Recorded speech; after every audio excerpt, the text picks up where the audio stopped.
Line घुसी अंदर, है ना। इसमें एमओवी नहीं लगा है, पीले कलर का एमओवी आता है तो वो नहीं लगा है। यहाँ से लाइन घुसी, फ्यूज में गई, फ्यूज से लाइन आगे बढ़ी तो इसके और इसके पैरेलल में एक एमओवी लगा रहता है कि जो ज्यादा लाइन आएगी ना 270 वोल्ट से ज्यादा लाइन आएगी ये फ्यूज उड़ जाएगा, तो ये सारे पुर्जे उड़ने से बच जाएंगे। एसी की कंडीशन में एसी का है, ये भी एसी का, ये यहाँ प्लस प्लस कट रहा है, माइनस माइनस, ये माइनस कंडेंसर के माइनस से कनेक्टेड और ये प्लस कंडेंसर के प्लस से कनेक्टेड।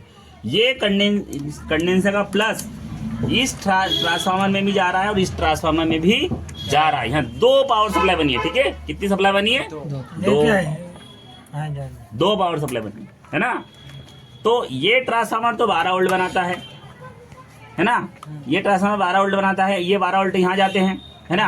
अब इसके पहले वाली पिक्चर बता रहा हूँ कि यहाँ 300 वोल्ट इसके अंदर घुसेंगे, यहाँ से निकल के इस मॉसफेट के बीच वाले इस पे जाएगा, है ना। यहाँ पे कितने वोल्ट जाएगा? 300। पर यहाँ मल्टीमीटर से चेक मत करना, मल्टीमीटर खराब हो सकता है। यहाँ फीडबैक फ्रिक्वेंसी 1000 वोल्ट से ऊपर चलती है, हो सकता है मल्टीमीटर खराब हो जाए। मल्टीमीटर की कैपेसिटी सिर्फ 680 वोल्ट तक रहती है लगभग, है ना।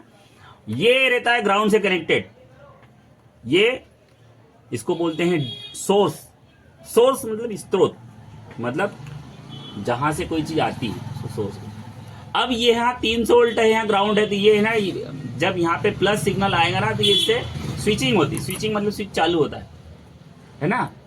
टकराना बोलता है, टकराना बोल सकते हैं कि ये दोनों वायर आपस में प्लस और माइनस टकराते रहते, टक टक। कंडीशन ये रहेगी कि जब भी यहाँ 5 वोल्ट का टकराएगा और 0 वोल्ट का तो स्विच ऑफ हो जाएगा, दूर हो जाएगा, ठीक है। ये पहला ट्रांसफार्मर। उसी प्रकार 300 वोल्ट इस ट्रांसफार्मर जाएंगे, मतलब इस वाइंडिंग घुस के यहाँ से निकल के यहाँ पे एक मॉसफेट लगा जिसको निकाल के फेंक दिया हमने, है ना। तो यहाँ पे 300 वोल्ट का ये ग्राउंड है और ये गेट है, ये ग्राउंड है और ये गेट है और ये ड्रेन है ना। और इस IGBT मॉसफेट को चलाने के लिए एक छोटी आईसी है जो यहाँ से उखाड़ ये लगी है, ये वाली आईसी लगी है। इस आईसी की पिन नंबर 6 से इस पे सिग्नल जाते हैं, ऑन ऑफ सिग्नल जाते हैं, तो ये ऑन ऑफ होता है, लेकिन बहुत तेजी से होता है, इसलिए इसको स्विचिंग बोलते हैं। धीरे धीरे कोई चीज चलती है उसको ऑन ऑफ बोलते हैं। जैसे कि चलना और भागना क्या होता है, पर दोनों ही कंडीशन में क्या होता है, रास्ता तय होता है। जाना वही है, बाकी धीरे जाना है या स्लो जाना है। रास्ता स्लो होता है क्या है? तय करते, मतलब पार करते, वही है, है ना। तो धीरे धीरे कोई चीज बन चली होगी ना उसको ऑन ऑफ बोलेंगे, और फास्ट गति होगी ना उसको क्या बोलेंगे, स्विचिंग। धीरे हमारे तो इस टाइप से यहाँ स्विचिंग होगी। और यहाँ क्या ऐसी निकाल दी, यहाँ क्या ऐसी निकाल दी, तो ये आईसी इसको ट्रिगर बन चालू करती है, ठीक है। वीडियो बंद कर दो। तो उसको एक मॉसफेट है, एक ट्रांसफार्मर है। जब टीवी स्टैंड बाय में रहती है ना तो ये ट्रांसफार्मर बंद रहता है। क्या रहता है? बंद रहता है। खाली एक ट्रांसफार्मर चलता है। ये ट्रांसफार्मर से लाइन आउट होगी और फिर यहाँ ये ऑप्टो कपलर के पास यहाँ TL431 आईसी लगी है, TL431 आईसी लगी है। तो उसके माध्यम से ये ऑप्टो कपलर इसको सिग्नल भेजती रहती है इस आईसी को कि यहाँ 12 वोल्ट कंटिन्यू, 12 वोल्ट स्टेबल मतलब आ रहे हैं ना।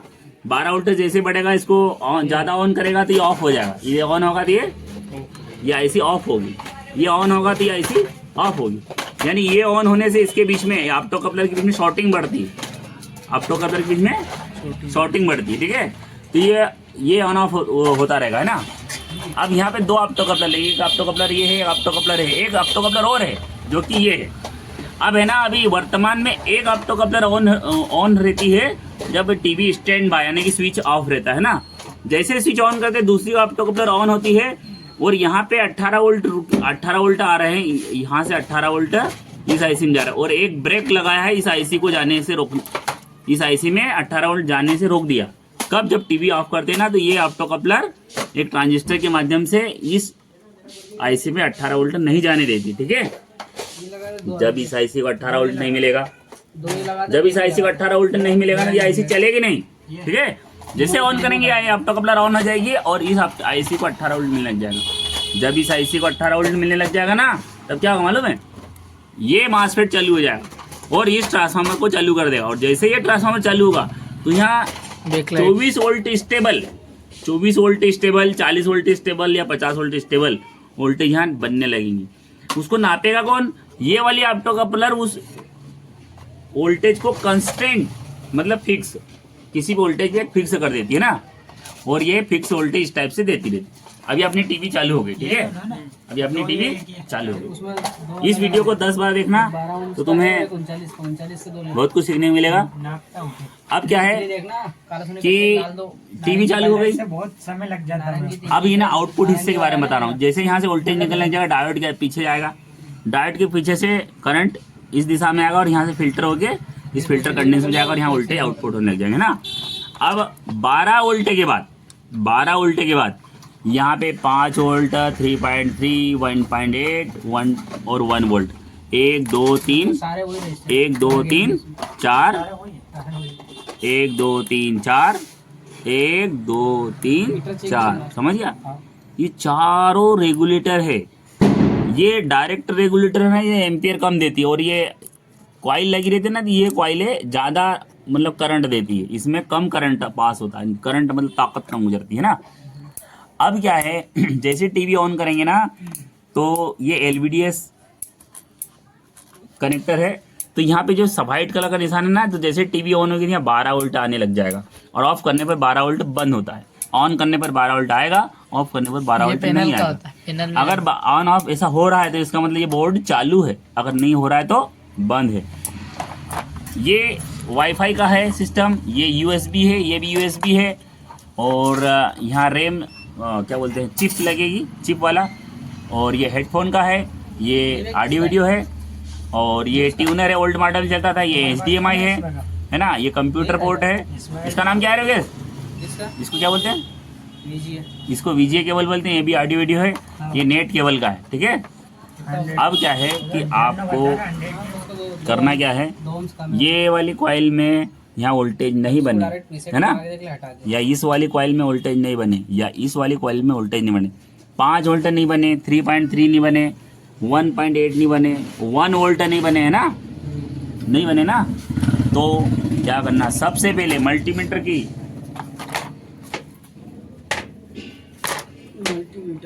मल्टीमीटर की लाल कार्डों को ग्राउंड पे लगा के काली से इनकी साइड में यहाँ लगाएंगे, और मल्टीमीटर ने ब्रजर बता दिया, देख नहीं बजाया, समझ ले ब्रजर बता दिया, समझ ले ब्रजर बता दिया। तो अगर इसने ब्रजर बता दिया तो कंडीशन बनती, फर्स्ट कंडीशन इनपुट एरिया खराब है, सेकंड कंडीशन आउटपुट एरिया खराब है। इनपुट एरिया मतलब उसको रेगुलेट करने वाली IC खराब है, आउटपुट मतलब या तो ये IC खराब है, या इसके आउटपुट के बाद एक कंडेंसर लगा रहता है वो शॉर्ट है ना। वैसे ही सभी कॉइलों पे कुछ न कुछ वोल्टेज आना चाहिए, अगर नहीं आ रहे हैं मतलब चालू कंडीशन में आना चाहिए, और बंद में अगर ये शॉर्टिंग बताए, इस टाइप से शॉर्टिंग बताए, तो उससे संबंधित कोई फॉल्ट है, और उस फॉल्ट को दूर करने के लिए एक मशीन आती है 4000 रुपये की, है ना, तो उसको एक ग्राउंड लगा के 1 वोल्ट पे सेट करके यहाँ लगाओ, तो जो चीज़ गर्म होगी वो चीज़ खराब है। नेक्स्ट वीडियो हम आपको कल और बताएंगे। इस वीडियो को 10 बार देखना तो आपको अच्छे समझ में आ जाएगा। बंद कर दो।